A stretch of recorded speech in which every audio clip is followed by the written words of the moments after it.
चलिए आज कॉन्स्टिट्यूशन के उस हिस्से की बात करते हैं जिसे इंडिया का गाइडिंग स्टार यानी ध्रुव तारा कहा जाता है। ये वो प्रिंसिपल्स हैं, वो आदर्श हैं जो देश को एक बेहतर, एक फेयर फ्यूचर का रास्ता दिखाते हैं। तो आइए इन्हें थोड़ा और डीपली समझते हैं।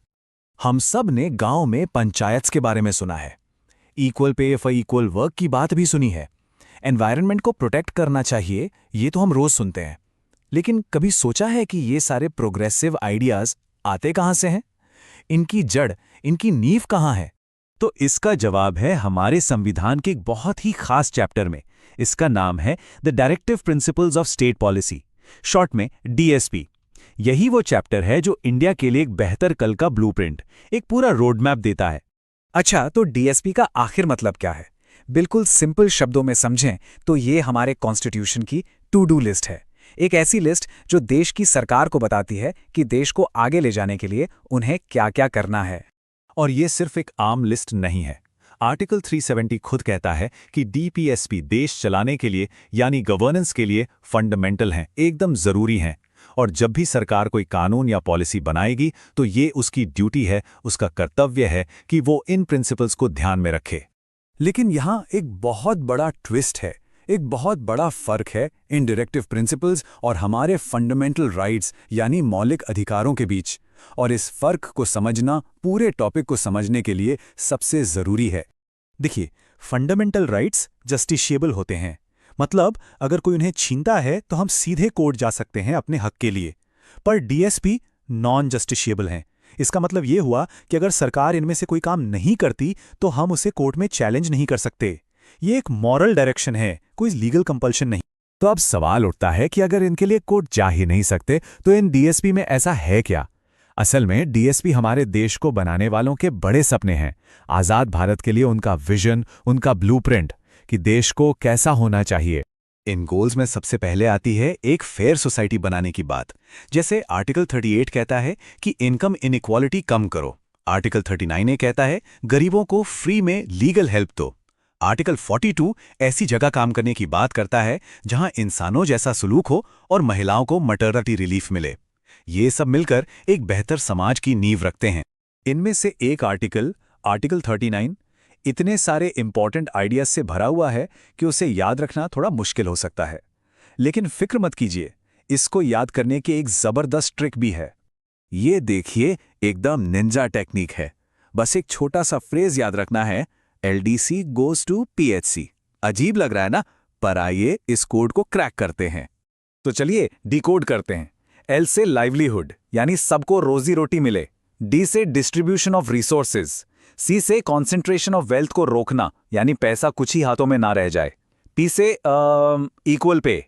H से हेल्थ ऑफ वर्कर्स। और आखिरी C से चिल्ड्रन को शोषण से बचाना। देखा, हो गया ना ऐसा? डीएसपी में सिर्फ यही नहीं, गांधी जी के सपने भी शामिल हैं। जैसे आर्टिकल 40 जो विलेज पंचायत्स की बात करता है, आर्टिकल 43B जो कोऑपरेटिव सोसाइटीज को बढ़ावा देने को कहता है, और आर्टिकल 48 जो गायों जैसे पशुओं के वध पर रोक की बात करता है। ये सब एक सेल्फ रिलायंट, आत्मनिर्भर भारत का सपना दिखाते हैं। और इसके साथ ही इसमें एक मॉडर्न इंडिया का विजन भी है। यूनिफॉर्म सिविल कोड से लेकर एनवायरनमेंट को प्रोटेक्ट करने तक, हमारे नेशनल मॉन्यूमेंट्स को बचाने से लेकर पूरी दुनिया में शांति प्रमोट करने तक, मतलब डीपीएसपी में हर तरह की सोच है। तो अब आते हैं सबसे जरूरी सवाल पर। अगर इन्हें कोर्ट में एनफोर्स नहीं कर सकते तो क्या ये सिर्फ कागज पर लिखे हुए अच्छे आइडियाज हैं या इनका कोई असली मतलब भी है? चलिए देखते हैं कि ये डीएसपी आखिरकार असली कानून बनते कैसे हैं।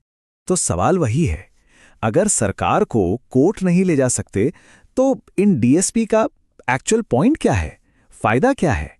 जवाब सिंपल है, डीएसपी एक इंस्पिरेशन है, एक प्रेरणा।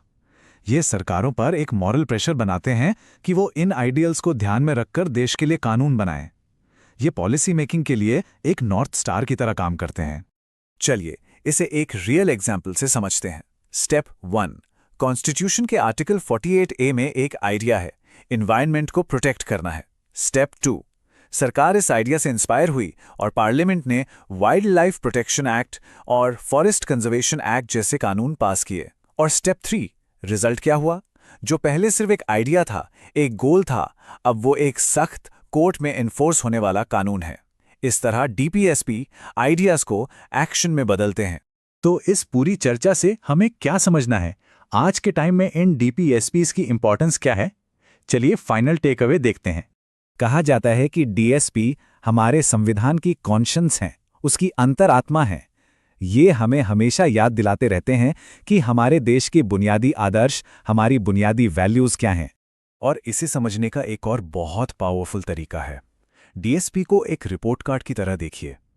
इस रिपोर्ट कार्ड से हम देश के नागरिक किसी भी सरकार के परफॉर्मेंस को जज कर सकते हैं। क्या सरकार उस ब्लूप्रिंट पर चल रही है जो कॉन्स्टिट्यूशन ने बनाया है? तो इस सब का निचोड़ ये है, 3 जरूरी बातें। पहली, डीएसपी की एक बेहतर भारत बनाने के हमारे बड़े गोल्स हैं। दूसरी, भले ही ये कोर्ट में एनफोर्सेबल ना हो, पर ये हमारे कानूनों के पीछे की आत्मा है, उसकी सोल है। और तीसरी, यही वो प्रिंसिपल्स हैं जो एक एक करके हमारे सपनों को हकीकत में बदलते हैं। और अब जाते जाते एक सवाल जिस पर हम सबको सोचना चाहिए। आज के भारत के लिए इन सारे डीएसपीज में से सबसे जरूरी कौन सा है? इक्वल पे, environment protection, uniform civil code या कोई और? इस पर सोचना जरूर। मिलते हैं अगले विश्लेषण में।